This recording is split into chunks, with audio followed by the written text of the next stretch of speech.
Hey Grace, it's me again. Welcome back. Honestly guys, hindi talaga ako naliligo ng umaga. Ang usual routine ko, naliligo na ako sa gabi. Pero since amoy cutting ko na yung hair ko kagabi, naligo ako ngayong umaga kasi sobrang sakit ng ulo ko kagabi kaya amoy cutting ko yung hair ko. So, hayan yung in-apply kong toner ni Dr. G. Ang maganda dito, soothing siya, hydrating and exfoliating. Tapos ang gamit kong serum from Round Love, Vita Niacinamide Serum. So, perfect siya sa dark spots ko and then mga hyperpigmentation. So, habang pinapatuyo ko yung prep ko kanina, nagpatuyo din ako ng hair kasi trivia guys, ayaw na ayaw kong lumalabas na basa yung buhok ko kasi feeling ko kapag lumabas ako ng bahay tapos basa pa yung buhok ko, lahat ng alikabok dumidikit sa buhok ko. So, dapat nagpapatuyo muna ako ng buhok. So, yung gamit kong brush ay wet brush pang detanggal ng hair. Tapos, soft and gentle lang din siya sa hair. Another trivia, hindi din ako nagsusuklay palagi ng buhok. So, once lang ako nagsusuklay, yun lang kapag naligo ako. And then, in-applyan ko lang ng Dove Hair Serum for heat protection. So, honestly guys, hindi talaga ako nag-aayos everyday. So, marami lang akong time today. Kaya, nag-document na din ako and then nag-video. So, why not, diba? I have nothing to lose. Ganarn. Tapos, mga isang oras lang naman to tumatagal kasi ang traffic, tapos nahuhulas na sa commute and then matotoxic ka pa sa duty. Kaya at the end of the day, parang ako na yung pasyente. Then ito din yung gamit ko palang moisturizer from Dr. G. Ito yung nagpakalma sa acne ko. Made in Korea siya, tapos Olive Young awardee daw. Ito ang moisturizer na to. Syempre, bago ko nabili tong moisturizer na to, inantay ko muna yung Big 8.8 para makatipid ako ng sobra-sobra kasi may mga pa-sale si Dr. G. Tapos itong gamit ko na sunscreen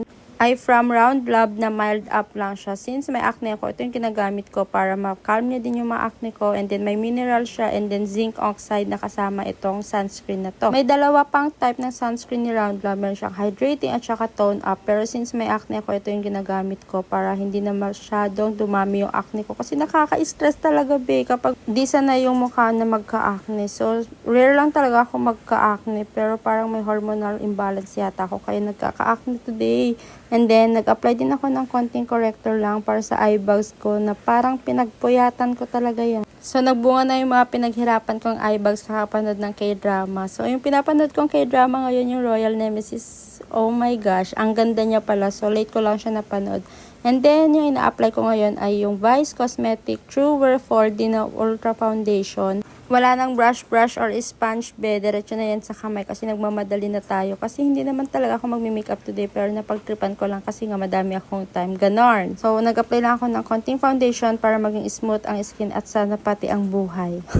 Pansin nyo ba, hindi siya ganun ka-heavy yung mukha ko. Tapos parang tinakpan niya lang konti yung mga dark spots ko. Tapos mga tinatago kong mga masamang budhi.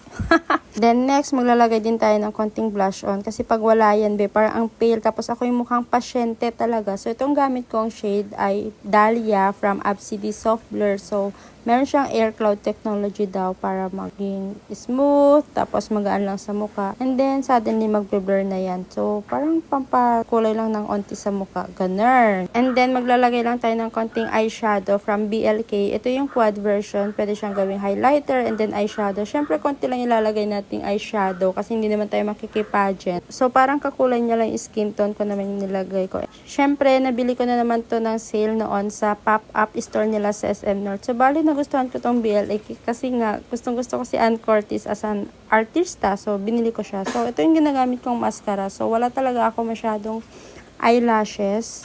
So, nilagyan ko lang yung eyelashes ko.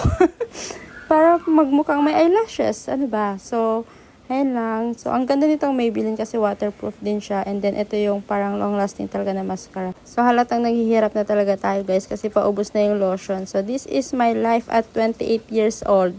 Eme! And then, nag-apply lang ako ng lotion. Yung gusto ko dito sa Lux Organics na lotion, ang bango niya kahit wala kang perfume. So, sabi nila, para mas dumikit yung perfume, mag-lotion ka daw dapat ng same na lotion. Pero wala akong ganun. Itong pabango ko na to, sponsor lang to kasi binigay to ng isang pinsan ko nung Pasko. And this is my favorite talaga na perfume. Ginagamit ko lang siya every Sunday. Pero, exemption today kasi nga naligo ako. Ganon. So, magre-ready na tayo. So, kung gusto mo tong vlog ko na to, like, subscribe, and follow. Bye!